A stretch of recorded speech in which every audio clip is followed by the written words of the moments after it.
Bien, vamos a desempacar esto.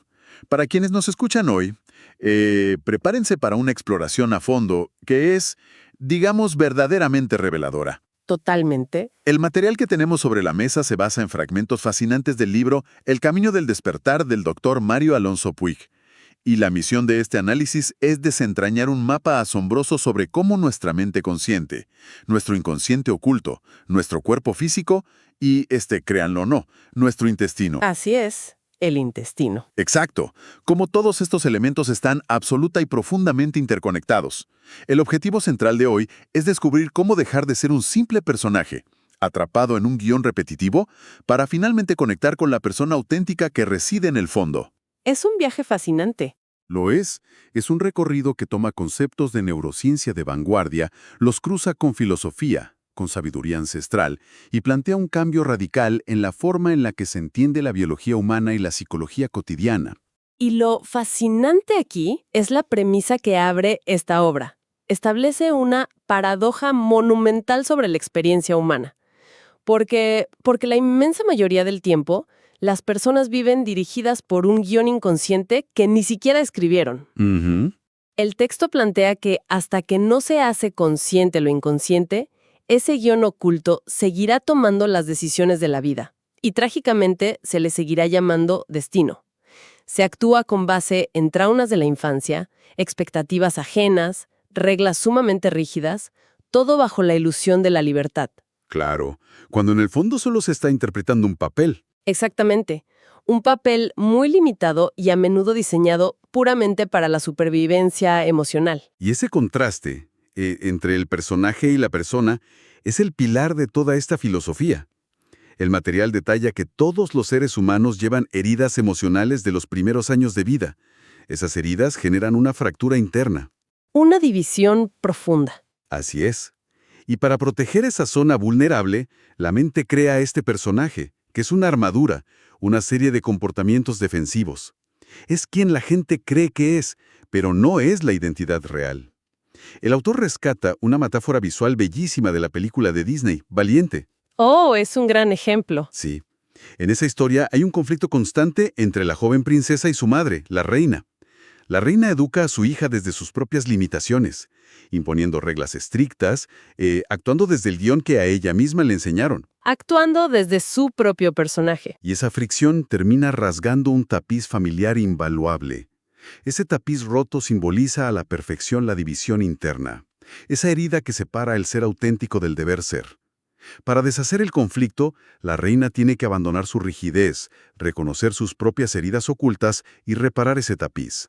Es decir, sanar la fractura. Esa dinámica psicológica, que suena tan poética en la película, tiene un correlato anatómico y neurológico muy específico.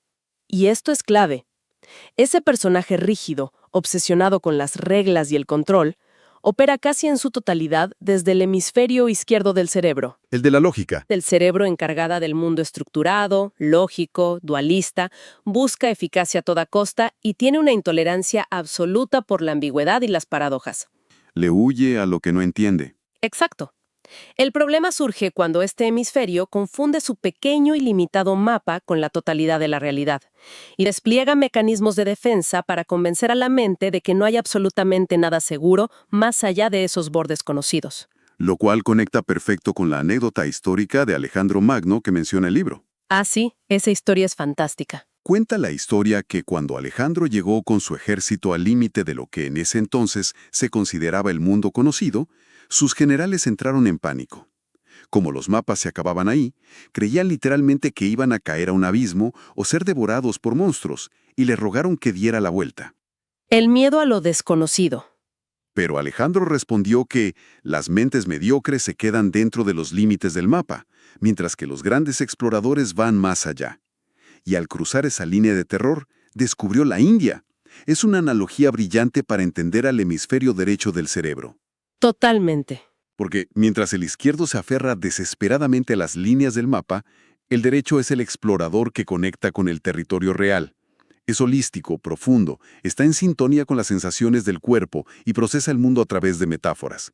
Y tiene una capacidad fascinante, que es que puede resolver las paradojas que el hemisferio izquierdo considera imposibles. Y el libro da un ejemplo de esto con el koan budista sobre cómo pasar un camello por el ojo de una aguja. Que para la lógica pura es un absurdo físico infranqueable. Claro, el hemisferio izquierdo frente a ese koan se bloquea por completo, argumentando que las proporciones físicas lo hacen inviable.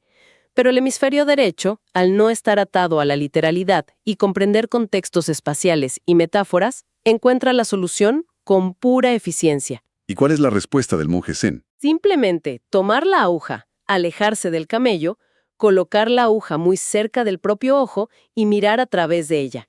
De pronto, el camello completo cabe perfectamente por el ojo de la aguja. Es brillante. Es un simple cambio de perspectiva. Así es. Esto ilustra una diferencia crucial entre ser eficaz y ser eficiente. El hemisferio izquierdo es eficaz. Por ejemplo, si necesita latas de tomate en un supermercado, subirá y bajará por el mismo pasillo a toda velocidad sin mirar a los lados. Como un robot. Exacto. El hemisferio derecho, en cambio, es eficiente. Se detiene, observa el panorama completo, cambia la perspectiva y nota que en la repisa de al lado hay algo mucho mejor. El estado de máxima lucidez, el verdadero despertar, ocurre cuando se integran ambos hemisferios. Pero claro, lograr esa integración y salir del mapa no es precisamente algo sencillo. Abandonar la dictadura del hemisferio izquierdo requiere atravesar lo que el autor denomina la zona de hundimiento. Una zona muy temida por todos. Es ese espacio transicional donde el mapa se acaba y el territorio nuevo aún no es visible. Ahí residen el pánico, el miedo, la duda y la sensación de haber perdido el control por completo. Volviendo a los exploradores, es lo que vivieron Cristóbal Colón y su tripulación, Tuvieron que navegar hacia un horizonte totalmente desconocido. enfrentando tormentas, escasez y un terror psicológico abrumador. Esa travesía llena de angustia es la zona de hundimiento. Pero al sostener el rumbo y no rendirse ante el pánico, finalmente llegaron a la zona de descubrimiento y hallaron un continente nuevo. Es una metáfora de los cambios en la vida real. Claro, en la vida moderna esa zona de hundimiento puede ser un cambio de carrera radical, el fin de una relación de años, o cualquier momento donde las viejas reglas ya no sirven. Y si conectamos este proceso con el panorama general, con la psicología profunda y el trabajo de Joseph Campbell sobre el camino del héroe, vemos que adentrarse en lo desconocido exige adoptar arquetipos específicos. El texto señala que el primer arquetipo necesario es el del guerrero. Y aquí vale la pena aclarar que no es un concepto violento. Para nada. No se trata de un guerrero que busca destrucción, sino de la figura estoica que mantiene su centro frente a la adversidad. El guerrero no cede ante la intimidación del miedo, mantiene los pies firmes, no huye y no se victimiza. Sostiene la presencia. Exacto. Solo cuando se logra sostener esa presencia frente a la incertidumbre, la psique puede evolucionar hacia el siguiente arquetipo, que es el mago. Y la función principal del mago no es pelear contra la oscuridad, sino tomar toda esa energía densa del miedo y transformarla en algo útil. Las imágenes que utiliza el libro para ilustrar al mago son de una belleza tremenda. Habla de la flor de loto, que no rechaza el fango oscuro y maloliente del fondo de la ciénaga. En lugar de huir del barro, lo absorbe, lo procesa y lo utiliza como materia prima fundamental para crear una de las flores más puras de la naturaleza. Es alquimia pura. Totalmente. Otro ejemplo maravilloso que da son las hadas en la historia de la Bella Durmiente. Cuando los guardias del castillo les disparan flechas y les arrojan aceite hirviendo, las hadas no sacan escudos para chocar contra la agresión. No ponen resistencia directa. Así es. Con un toque de magia, transforman las flechas letales en flores que caen suavemente del cielo, y el aceite hirviendo se convierte en inofensivas pompas de jabón. Esa es la verdadera capacidad del hemisferio derecho cuando está alineado. Transmutar la energía del entorno en lugar de simplemente resistirla. Pero para lograr esa transmutación en la vida real, el texto plantea un paso ineludible. Hay que cruzar el primer umbral, que curiosamente no es un estado mental elevado ni una meditación en las nubes. Ah, ¿no? No, es un regreso radical y urgente al cuerpo físico. En la cultura actual, las personas viven casi exclusivamente en la cabeza, rumiando pensamientos, completamente desconectadas de la biología que la sostiene. Y esta desconexión genera muchísima ansiedad. O sea, ¿estamos desconectados de nosotros mismos? Exactamente. Para contrarrestarlo, el autor introduce un concepto central de la tradición japonesa, el hara. Se trata del centro de gravedad físico y energético del cuerpo humano, situado apenas un par de centímetros debajo del ombligo. El centro absoluto. Así es. Conectar la atención con el jara es el paso fundamental para recuperar lo que se conoce como inteligencia somática. Es que solemos tratar al cuerpo como si fuera solo un vehículo, como un taxi para pasear a la cabeza de un lado a otro, olvidando que el cuerpo tiene su propia inteligencia. La metáfora del jara queda clarísima si pensamos en un tentetieso. ¿Esos muñecos de feria? Sí, esos con la base redondeada. Por más fuerte que se les golpee, por más que se inclinen hasta casi tocar el suelo, siempre rebotan y recuperan su postura vertical perfecta. Y la razón es que tienen un núcleo de plomo muy pesado justo en su centro de gravedad. Nuestro jara funciona como ese núcleo de plomo. Nos da estabilidad profunda. Exacto. Cuando la atención está anclada ahí, se desarrolla una distancia emocional muy saludable. El libro lo compara con ser una gran montaña. La montaña experimenta las nevadas heladas del invierno y luego el florecimiento de la primavera. No se afera a la primavera rogando que no se acabe, ni ataca al invierno por ser frío. Simplemente mantiene su majestuosidad estable, permitiendo que las estaciones sigan su curso. Esa montaña representa la resiliencia genuina frente al estrés moderno. Y hay una aplicación biológica directa para esto. Cuando se percibe una amenaza, ya sea un león en la sabana o un correo electrónico urgente del jefe, el hemisferio izquierdo entra en modo de supervivencia. Y el cuerpo lo resiente de inmediato. Así es, crea una coraza muscular, tensa el cuello, acorta la respiración, eleva los hombros y libera ráfagas de cortisol, la hormona del estrés. La instrucción práctica que extraemos de aquí es de suma importancia. Nunca hay que permitir que el cuerpo se encoja. Eso es vital. Pensemos en la postura típica de hoy en día, encorvados frente a una computadora o mirando hacia abajo a la pantalla del teléfono. Esa postura comprimida le envía una señal de derrota y pánico al cerebro. Cuando el cuerpo se encoge, disminuye la oxigenación y, literalmente, se reduce la capacidad creativa y resolutiva de la mente. Es un bloqueo físico y mental al mismo tiempo. Por eso, mantener los pies anclados, las rodillas sin bloquear, el abdomen activo y el pecho completamente expandido, rompe ese circuito de pánico y le devuelve el mando a la inteligencia integral. En esa zona abdominal no es solo una cuestión de postura o misticismo oriental. Físicamente en las entrañas reside lo que el autor llama nuestro segundo cerebro. Un cambio de paradigma total. Espectacular. Estamos hablando del sistema nervioso entérico. No es una forma poética de hablar. Es tejido neuronal real, idéntico al del cráneo, alojado en las paredes del aparato digestivo. Y no son unas pocas células de soporte. Cuenta con más de 500 millones de neuronas. Operando con una autonomía increíble. Con un nivel de autonomía que la ciencia moderna a duras penas está logrando cartografiar. Y las dimensiones de este universo interior son difíciles de asimilar a la primera. Para dar un poco de perspectiva, el genoma humano completo contiene alrededor de 22.000 genes. Sin embargo, la flora intestinal o microbiota aporta más de 2 millones de genes a nuestra biología. 22.000 contra 2 millones. Es una locura. Es un ecosistema inmenso de bacterias, virus y hongos que habitan en el tubo digestivo. Y hay un dato fascinante. Las personas comparten el 99% de su ADN humano entre sí, pero solo comparten alrededor del 10% de su perfil microbiano. O sea que es como una huella digital única. Completamente única. Además, toda esta comunidad bacteriana pesa en conjunto alrededor de 1,5 kilos, lo cual es prácticamente el mismo peso que tiene el cerebro dentro de la cabeza. Y este ecosistema no está ahí de adorno. Es una fábrica química imparable. Produce moléculas que dialogan constantemente con el sistema inmunológico, con el metabolismo y con los centros emocionales. A ver, esto es lo que me parece más impactante de todo. Siempre es común pensar que el cerebro de arriba es el gran director de orquesta, el que envía todas las órdenes hacia abajo. Pero el libro explica que existe una superautopista bidireccional llamada nervio vago que conecta ambos cerebros. La ruta de comunicación principal. Y resulta que el 80% de la información viaja desde el intestino hacia la cabeza. Es decir, son las tripas las que le están informando a la mente cómo debe sentirse y cómo debe percibir la realidad. Esto plantea una pregunta importante sobre quién manda realmente. Totalmente. El ejemplo más demoledor de esto es la serotonina, la hormona que siempre asociamos con el bienestar, la calma y la felicidad. Es un dato que está replanteando mucha de la psiquiatría tradicional hoy en día.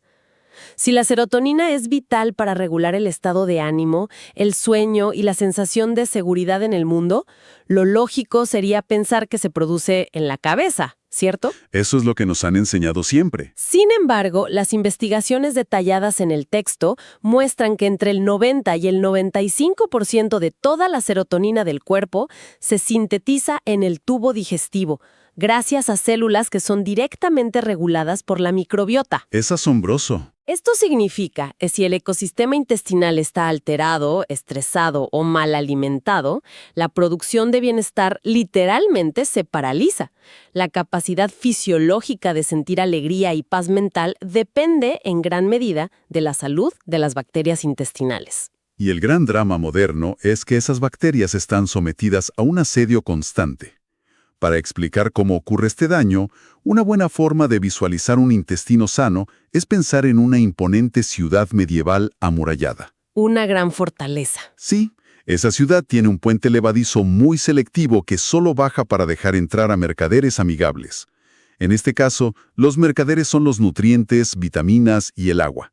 Pero el estilo de vida actual es brutal. Es un ataque diario. El estrés crónico prolongado, lo que los especialistas llaman distrés, sumado a dietas repletas de ultraprocesados y azúcares, actúan como un ejército enemigo lanzando rocas con catapultas contra esa muralla. Una imagen muy gráfica, pero muy real. Con el tiempo, la pared cede y se abren boquetes. Esto es lo que se conoce médicamente como el intestino poroso. En esta condición, se pierde una capa de mucosa vital que normalmente es custodiada por bacterias protectoras. El libro menciona a la famosa Akkermansia mucinifila, cuyo trabajo es mantener la muralla fuerte. Los guardianes de la muralla. Exacto. Y al romperse esa barrera, empiezan a colarse invasores, toxinas y microorganismos patógenos que entran directamente al torrente sanguíneo. Y las implicaciones biológicas de que esos muros colapsan son profundas. Cuando las toxinas logran entrar a la sangre, el sistema inmunológico detecta la invasión y lanza un contraataque feroz. Hay que recordar que el 80% de nuestro sistema inmune está estratégicamente ubicado en el intestino para defender esa frontera. Están ahí de guardia. Claro. El problema es que como la invasión por el muro roto es constante, el contraataque inmunológico nunca se apaga. Esto genera un estado de alerta perpetuo conocido como inflamación crónica de bajo grado. El cuerpo se llena de mensajeros químicos de alarma, unas proteínas llamadas citoquinas. Suenan las alarmas en todo el cuerpo. Así es. Y esta inflamación no se queda solo en el estómago. Viaja por la sangre, logra cruzar la barrera hematoencefálica y llega al cerebro, provocando neuroinflamación. La literatura científica más reciente vincula esta inflamación silenciosa en el cerebro con el aumento alarmante de cuadros de ansiedad severa, depresión resistente e incluso enfermedades neurodegenerativas. A ver. Si entiendo bien la magnitud de esto. Adelante. Estamos diciendo que alguien que sufre de ansiedad constante o que tiene problemas severos para gestionar su enojo, podría estar lidiando no solo con un problema psicológico, sino con una inflamación originada por bacterias en su estómago. ¿Así de fuerte como suena? Sí. Porque el libro menciona unos experimentos científicos con trasplantes fecales en ratones que, la verdad, suenan a ciencia ficción pura. Son reveladores. Tomaron ratones que eran genéticamente muy pacíficos y tranquilos y les introdujeron la microbiota, es decir, las bacterias intestinales, de ratones que eran sumamente agresivos o ansiosos. Y la personalidad del ratón receptor cambió por completo. Es increíble la conexión. Un roedor pacífico se volvía agresivo o mostraba signos de depresión profunda, única y exclusivamente por un cambio en su flora intestinal. Es decir, nuestra personalidad está así de secuestrada por las bacterias. Los estudios del Dr. Stephen M. Collins y su equipo en este campo confirman exactamente eso. Esos experimentos demuestran que estos microorganismos tienen la capacidad de alterar la expresión genética y moldear redes neuronales enteras. La microbiota dicta gran parte de la audacia frente al peligro y la reactividad emocional. Es difícil de procesar que seamos tan vulnerables a lo que pasa ahí dentro. Pero la buena noticia es que este proceso es reversible. En investigaciones con humanos, se ha observado que al incorporar probióticos específicos y adoptar dietas desinflamatorias, como la dieta mediterránea, ocurren cambios medibles. O sea, se repara la muralla. Exactamente. Estudios con imágenes de resonancia magnética muestran que al sanar el intestino se reduce drásticamente la hiperactividad de la amígdala ante estímulos estresantes. La amígdala es el centro del miedo en el cerebro. En términos sencillos, pacificar la tripa apaga las alarmas de pánico en la mente. Entonces, ¡qué fascinante viaje! Si reunimos todas las piezas de este enorme rompecabezas de hoy, nos damos cuenta de que el verdadero camino del despertar es una labor de integración absoluta. Una integración completa. No basta con sentarse a intentar pensar en positivo usando solo el hemisferio izquierdo. Transformarse exige salir del mapa conocido y explorar el territorio incierto del hemisferio derecho, soportando con valentía esa zona de hundimiento. Como verdaderos guerreros. Y requiere volver al cuerpo, anclarse en el jara como una montaña sólida y expandir el pecho para apagar el miedo. Pero la revelación más grande, al menos para mí, es que es biológicamente imposible alcanzar una claridad mental profunda o sanar las heridas de nuestro personaje emocional si se deja en el abandono a nuestro segundo cerebro. Totalmente de acuerdo. Sanar la historia personal implica, sin lugar a dudas, sanar el ecosistema físico que la sostiene. Es una manera excelente de ver el panorama completo. Y para cerrar el análisis de todas estas fuentes, creo que vale la pena plantear una reflexión final para quienes nos acompañan. Adelante. Finalmente, el temperamento. Esto empuja a cuestionar la raíz misma de la identidad. ¿Hasta qué punto ese personaje frustrado, asustado o iracundo, del que tantos intentan liberarse mediante años de trabajo mental, es realmente un trauma inamovible del pasado? ¡Qué gran pregunta! ¿Y hasta qué punto podría ser sencillamente el grito de auxilio de un ecosistema microscópico inflamado al que se alimenta de forma inadecuada todos los días? Quizás el primer paso genuino hacia el despertar espiritual y la paz mental no comience con una gran epifanía filosófica, sino con la profunda conciencia de lo que se pone en el plato en la próxima comida. Esa es la invitación final para quienes busquen su propio descubrimiento, que lo exploren no solo con la mente, sino con el cuerpo y desde las entrañas.